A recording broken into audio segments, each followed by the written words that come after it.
مشرق يوم عظيم هنا بمقياس ذرة، نرى الشمس والقمر بحسبان لوحة للبشر وتشكل لنا النار بمقياس ذرة الشمس، يبقى احنا في النار، يبقى القاتل والمقتول في النار. وبعد ذلك العمل اللي هو كمن عشرة والجوارح اللي هي النفس إلى أين اتجهت؟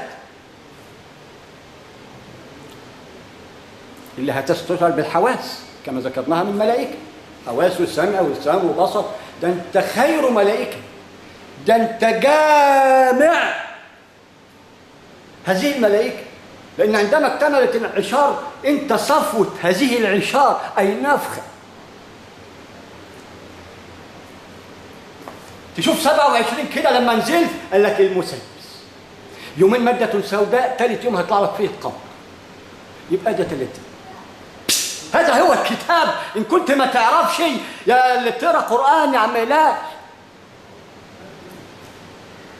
هذا هو الفجر. عندما تمسك القرآن كده ده الفجر، وطواه لك طي السجل للصحف يكون لك مقياس، بدل سلم هامان يكون سلم الرحمن، لأنه طوالك المعارف في كتاب.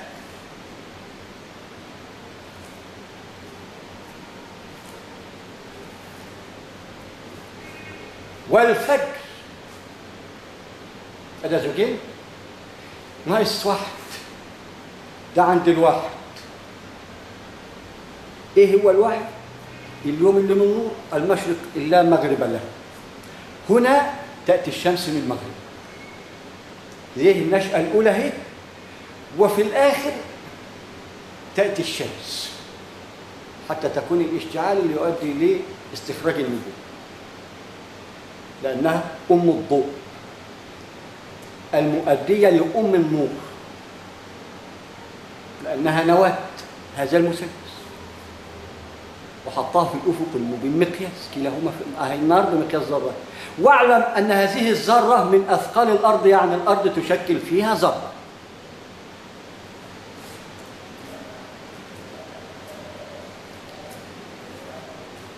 حتى نبلغ عن الرسول آية نعلمها، إحنا بنبلغ الحرف يشكل سم الخلال، ومن خلال هذا الحرف سيمر القرآن من هذا السم الخلال، وهذا القرآن يشكل نواة الكوثر، بداية المؤدية إلى اللانهاية في كل المجالات، في الحق وفي العلم وفي الطب وفي الهندسة وفي النهضة الاقتصادية وفي النهضة، طبعا هو يشكل نواة النهضة العلمية. ده يعلمه أهل الدود وأهل النمل ومذكورين فيه وهم شغالين عليه. أي والله على ما أقول شهيد بقانون سبوح القدوس رب الملائكة والروح. إيه ده أنت إيه يعني ما كل مسيح؟ أنت يهودي إيه؟ ما هو نواة العشار يا ابني، ما أنا دول كلهم يا ابني. أنت عفريت، ما هو من دول ولادي وإخواتي، ما هو آدم واحد جاب السردة دي. أنت أبل، أنت ما تخليك حلو. سبوح السبح الطويل قدوس خير من يقدس هذا السبح خيط الدخان العمد، وتراها لا عمد لأنها لواقع رياح، وده إعجاز الآية من رب العرش العظيم.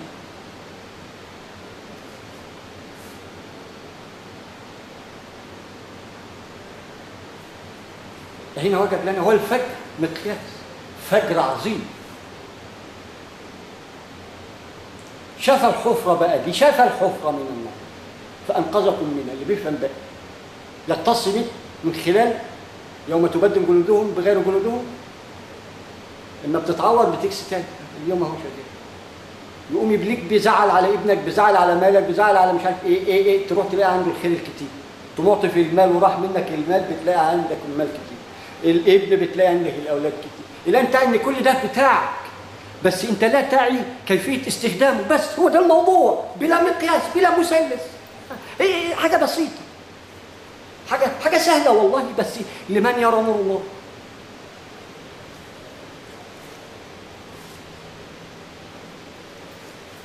والفجر، الفجر زوجين،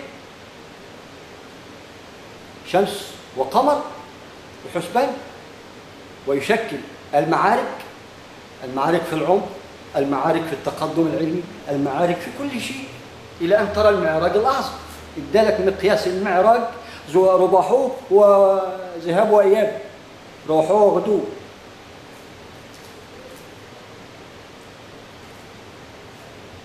إلى أن تعي الأربعة بقى عشان تعرف حكم المسيح، تعرف أن الأرض، القمر، الشمس، النجم، جمع نجوم، أربعة. سداسي بقى تعرف حقوق اليهود اللي حاطط مثلثين.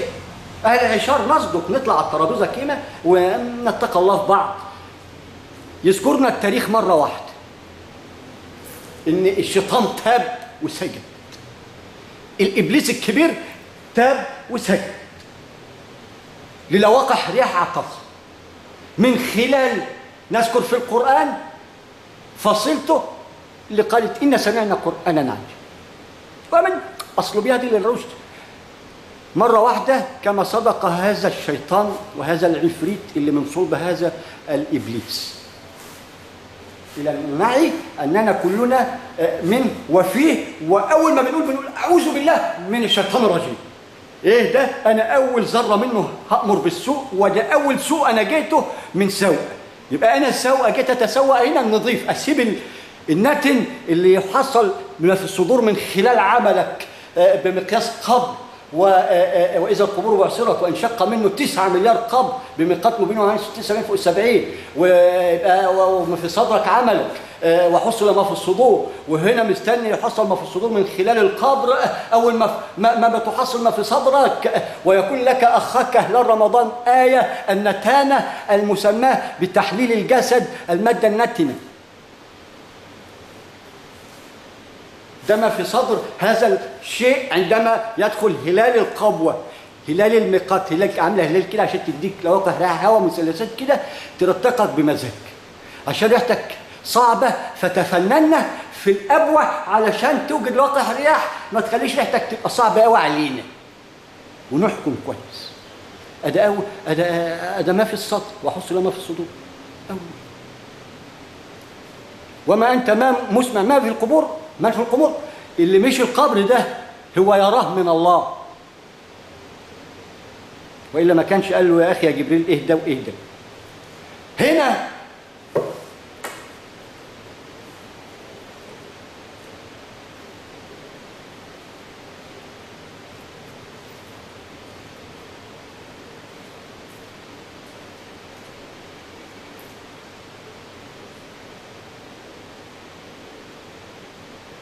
كان ايه المثلث يا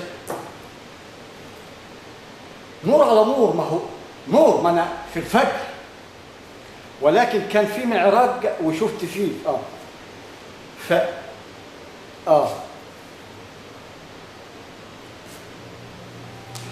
لا حول.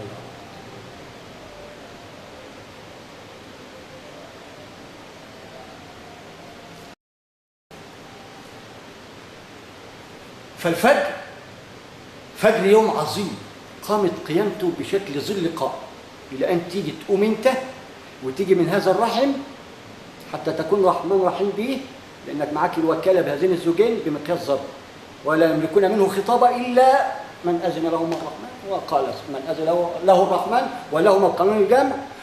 وقال الصواب عندما يكون رحيم رحمن في تصرفاته بنفسه مش بإخواته لأنهم نفسه، فالتوبة فيها نور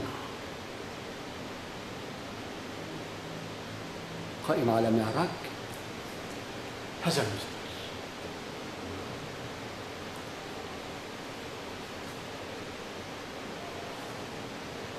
والفجر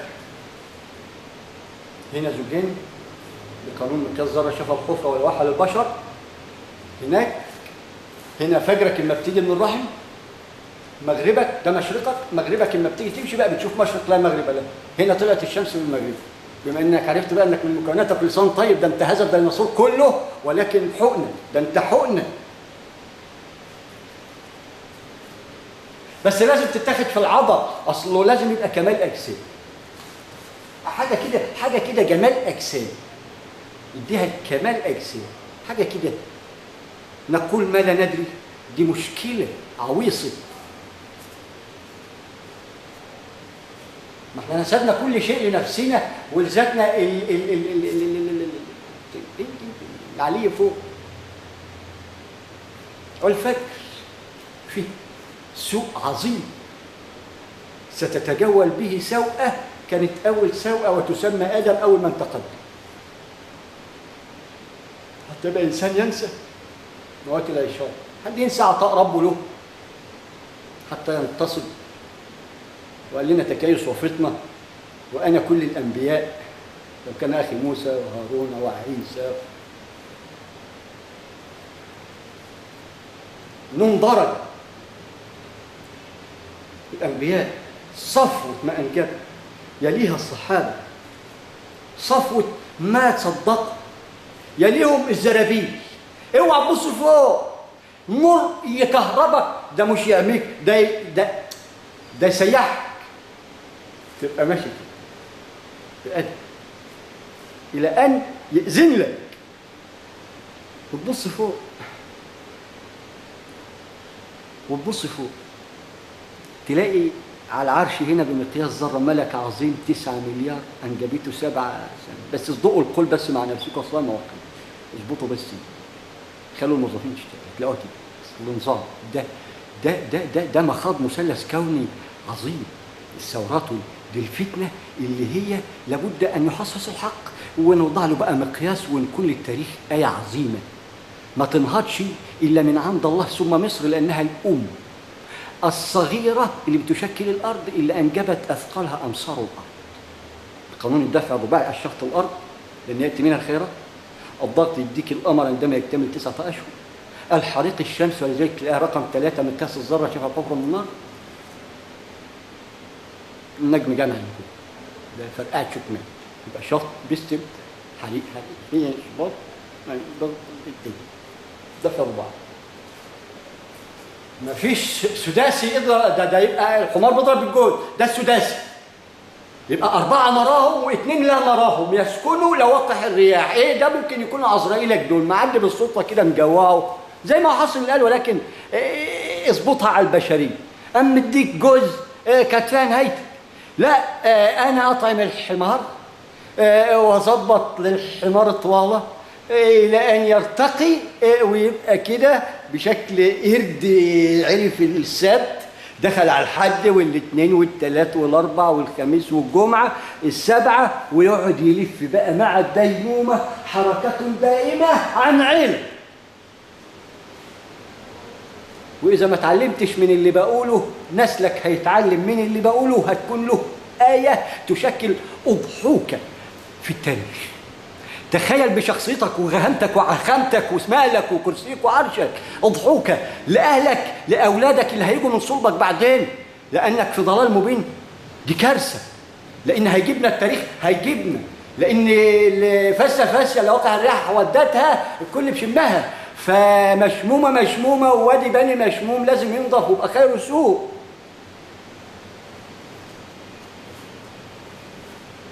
ولن يكون سوء وخير سوء إلا برب العرش العظيم ثم العلم اللي ستكون نواة الإشار له آية مقلدها المثلث وهي مصر.